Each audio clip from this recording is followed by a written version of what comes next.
Well, hello. This is our quarterly update call between Charlotte and myself when we talk about a particular issue that we're seeing in the industry. And today we want to talk about B Corp. Charlotte, let's just start. What is B Corp? I think everyone will know by now that I'm pretty excited about this movement. So certified B corporations are companies verified by B Lab to meet the highest standards of social, environmental performance, transparency, and accountability. So all things that are incredibly important to me and that resonate with the work of Pensions for Purpose. So that's essentially what it is. I suppose in us thinking about going through this process, and it is a rigorous process, it should be for all of those reasons I've mentioned, it's really thinking about how it fits into the idea and purpose of what we were doing as a business. So kind of back to you, Karen, how does it sit with the genesis of Pensions for Purpose and what we're trying to achieve? From my perspective, this process of certification is completely aligned with impact investment. Now, when I set Pensions for Purpose up originally, it was designed to help pension funds understand impact investments. At that point, there was a lack of knowledge and understanding about what impact investing was. And I wanted it to be a collaborative platform. I wanted us to work together. So this organization was never about us making lots of money. It was about being an informational platform that would help inform pension funds on a new area, a new style of investment. But actually, if you think about what impact investing is trying to do, it is completely aligned with the whole concept of B Corp and having profit with purpose. So, Charlotte, I mean, it's fantastic that Pensions for Purpose has now received its B Corp certification. And that credit has to go to you personally, as well as to the team as a whole. And the reason it has to go to you personally is that you put hours into preparing the information that was required. Why did you particularly want to do this yourself? There were other people in the team who could have taken on the process.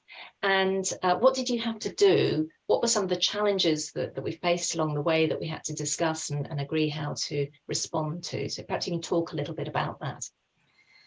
I'll talk a little bit about the process, and I'll go into why I thought it was important for me to do it, particularly this time around.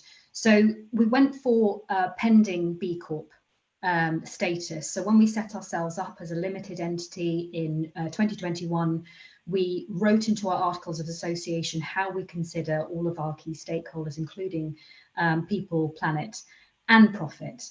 And as part of that, you also think about the distribution of profits back into the business as well. That's a key element. But the impact assessment, that is a sort of rigorous assessment of your policies, processes, output, your supply chain, goes into lots of different areas, thinking about communities, thinking about your employees, thinking about diversity, equity, and inclusion. So it's really rigorous, and it's really thinking about the impact that you have and the ability to make change. And it allows you to create action, so you can also be thinking ahead rather than just looking backwards in terms of what do you want to change about your working practices. It was really important for me to do it, I think, because as a CEO, we have to have accountability. We have to have accountability, not just to our employees, to our members, but to all stakeholders and anyone who's thinking about joining us or working with us, and for the reputation of what we say in the marketplace and the type of research we're putting forward. If we're saying that we have the expectation of our members to invest for a positive social environmental impact, we need to be thinking about that as an organisation ourselves. So it also allows me at our board meetings to talk about the integration of it through the organisation and our services. And it makes you think about where the need is, and that the need should be driving the business, not just backward-looking returns. So that was really important for me. And also because we've built a platform. So I feel a responsibility to demonstrate to other CEOs and other business leaders that this is possible. And not only is it possible, it's profitable.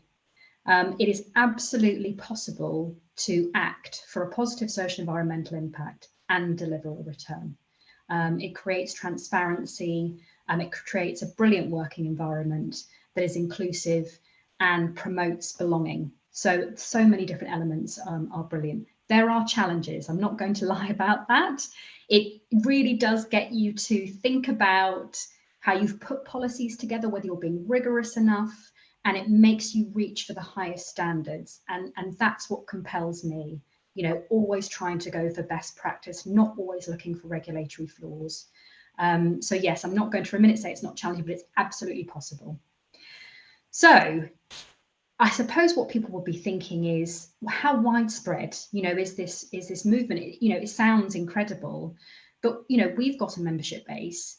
So Karen, which of our members are registered as B Corp? I think it'd be interesting to know what the base is.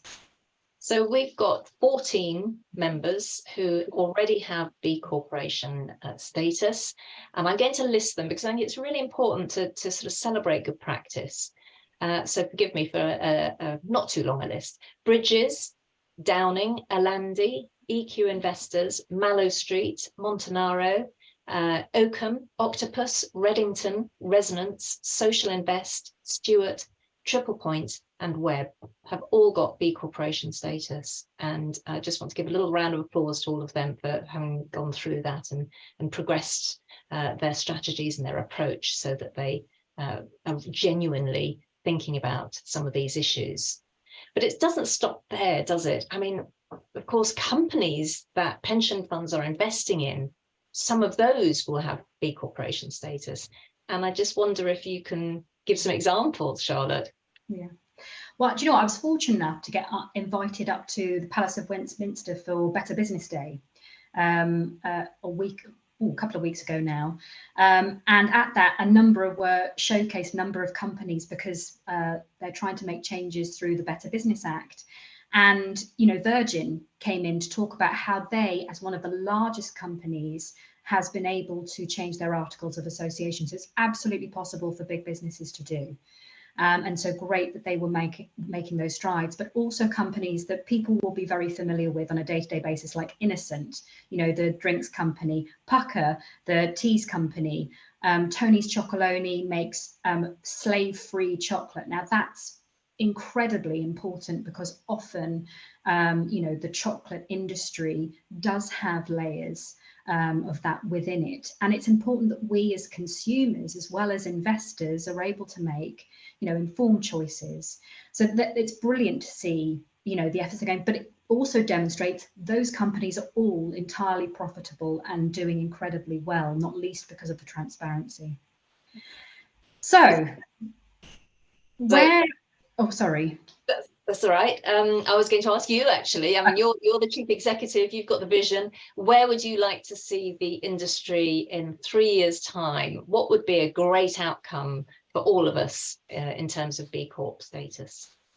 I don't think it would be any surprise for people to know that I would like many more organisations to be considering B Corporation status, not least because it needs to run through the organisation.